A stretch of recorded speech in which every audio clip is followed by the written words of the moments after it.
الشغف أساس حياتك. لو مش هتعرف تكتشفه هتدمر نفسك. يلا بينا. بسم الله الرحمن الرحيم، والصلاة والسلام على سيدنا مولانا محمد صلى الله عليه وسلم. الشغف يعني مفتاح حياتك، إن هو اللي بيحدد طريقك، وإن هو بيحدد ذاتك والكلام ده. الشغف محدش بيقول لي الشغف بنتولد بيه، لا، الشغف إحنا اللي بنخلقه، إحنا اللي بنشوفه، إحنا اللي بنكتشفه.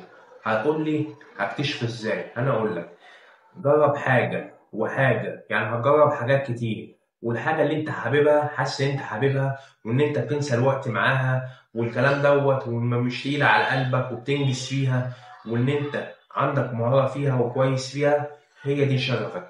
هو ده اللي انت بتحبه. عشان كده لما تلاقي شغفك لازم تطور من شغفك، عشان الشغف ده مفتاح حياتك، اللي هيحدد لك طريقك.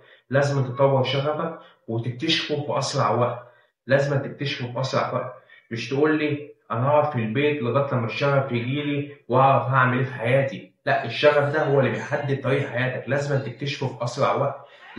هتكتشفه إزاي في أسرع وقت وأنت قاعد في البيت؟ لازم تنزل وتدور على شغل وتدور على كذا حاجة عشان تشوف نفسك أنت بتحب إيه، أنت نفسك في إيه. واحد يقول لي أنا بحب، يعني أنا إيه مثلا، مثال، في أدبي وعلمي. واحد بيقول أنا بحب أدبي، ده شغفه كده ان هو راسم ان هو في ادبي هيطلع مثلا اعلامي، هيطلع كذا هيطلع كذا. هو يجرب ده، يجرب ما نفعش في ده يجرب ده، والحاجه اللي حاببها والحاجه اللي نافع فيها والحاجه اللي مش على قلبه تقيله، هو ده شغفه. عشان الشغف هو اللي هيحدد حياتك، هو اللي هيحدد مجالك، هو اللي هيحدد شغلك. حتى الشغف في الجواز، يعني الشغف في الجواز موجود برضه. يعني انت مثلا بتخطب، في ناس كتير بتخطب واحده واثنين وثلاثه، بس يجي عند واحده معينه يقول له انا قلبي مرتاح لها، انا بنسى الوقت معاها، انا بحبها، انا كذا. يبقى شغفك هي دي، شغفك ان انت تتجوز البني ادمه دي. الشغف ده يا جدعان اساس كل حاجه في الدنيا. الشغف ده مفتاح حياتك، لازم تكتشفه بسرعه، لازم تكتشفه بسرعه.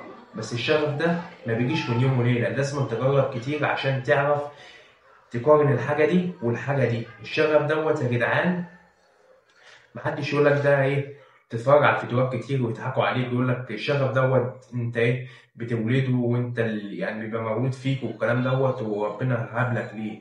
مفيش الكلام ده كله. الشغف انت اللي بتصنعه، الشغف انت اللي بتحدده بالتجربة بواحد.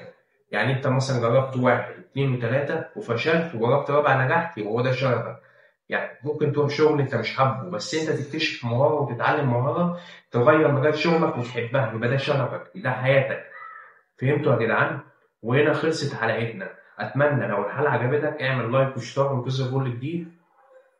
السلام عليكم.